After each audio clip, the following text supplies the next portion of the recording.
Praise the Lord. മഹാജൂബിലി വർഷത്തെ ക്രിസ്മസിൻ്റെ അവസാന ദിനങ്ങളിലേക്ക് നമ്മൾ പ്രവേശിക്കുകയാണ്.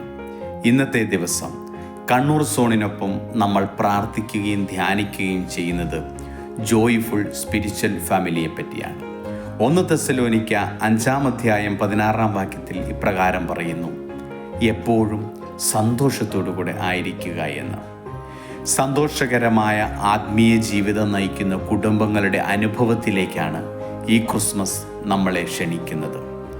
നസ്രത്തിലെ തിരുക്കുടുംബത്തിൽ പരിശുദ്ധ അമ്മയും യോസേപ്പ് പിതാവും ദൈവഹിതത്തിന് കീഴ്പ്പെട്ട് ഉണ്ണീശോയെ ജ്ഞാനത്തിലും പ്രായത്തിലും ദൈവത്തിൻ്റെയും മനുഷ്യരുടെയും പ്രീതിയിൽ വളർത്തിക്കൊണ്ട് മാതൃകാപരമായ ഒരു കുടുംബജീവിതം കാണിച്ചുകൊണ്ട് ആ കുടുംബ അന്തരീക്ഷത്തിലേക്കാണ്, ആ കുടുംബത്തിൻ്റെ ആത്മീയ അനുഭൂതിയിലേക്കാണ് ഈ ക്രിസ്മസ് നമ്മെ ഓരോരുത്തരെയും കൊണ്ടുപോകുന്നത്.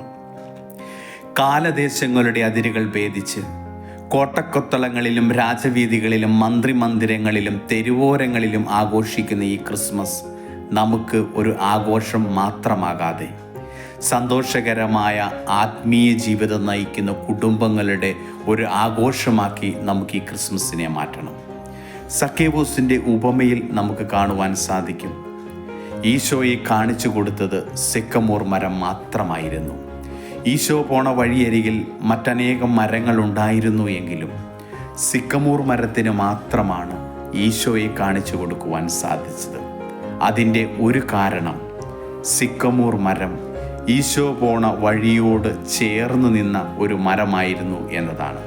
പ്രിയമുള്ളവരെ, ഈ ക്രിസ്മസ് ദിനത്തിലും ഈശോയോട് ചേർന്ന് നിൽക്കുന്ന കുടുംബങ്ങളായിക്കൊണ്ട് സന്തോഷകരമായ ആത്മീയ ജീവിതം നയിക്കുന്ന കുടുംബങ്ങളായി നമ്മളുടെ കുടുംബങ്ങളും മാറുമ്പോൾ അനേകം ആളുകൾക്ക് ഈശോയെ കാണിച്ചു കൊടുക്കുന്ന ഒരു സിക്കമോർ മരമായി ഈ ക്രിസ്മസ് ദിനത്തിൽ നമുക്കും മാറുവാനായിട്ട് സാധിക്കും. സക്കേവൂസിൻ്റെ ഭവനത്തിലേക്ക് ഈശോ കടന്നു വന്നപ്പോൾ സക്കേവൂസിന് ലഭിച്ച ആ രക്ഷ അനേകം ആളുകൾക്ക് നമുക്ക് പകർന്നു കൊടുക്കുവാനായിട്ട് സാധിക്കും. ഈ ക്രിസ്മസ് ദിനത്തിൽ നമുക്കും ആത്മീയമായ അനുഭൂതിയിലൂടെ സന്തോഷകരമായ ആത്മീയ ജീവിതം നയിക്കുന്ന കുടുംബങ്ങളായിട്ട് നമ്മളുടെ ഓരോ കുടുംബങ്ങളും മാറുവാനായിട്ട് നമുക്ക് പ്രാർത്ഥിക്കുകയും ധ്യാനിക്കുകയും ചെയ്യാം. ഇന്ന് നമ്മൾ ചെയ്യേണ്ട ആക്ടിവിറ്റി, നമ്മൾ കുടുംബം ഒന്നിച്ച് ഒരു വൈദികനെ കാണുകയും പ്രാർത്ഥിക്കുകയും ആശീർവാദം വാങ്ങുകയും ചെയ്യുക എന്നുള്ളതാണ്. ദൈവം നമ്മെ ഓരോരുത്തരെയും സന്തോഷകരമായ ആത്മീയ ജീവിതം നയിക്കുന്ന കുടുംബാന്തരീക്ഷത്തിലേക്ക് ഈ ക്രിസ്മസ് ദിനം നമ്മളെ ക്ഷണിക്കുകയാണ്. അതിന് ദൈവം നമ്മളെ ഓരോരുത്തരെയും അനുഗ്രഹിക്കട്ടെ എന്ന് പ്രാർത്ഥിക്കുന്നു.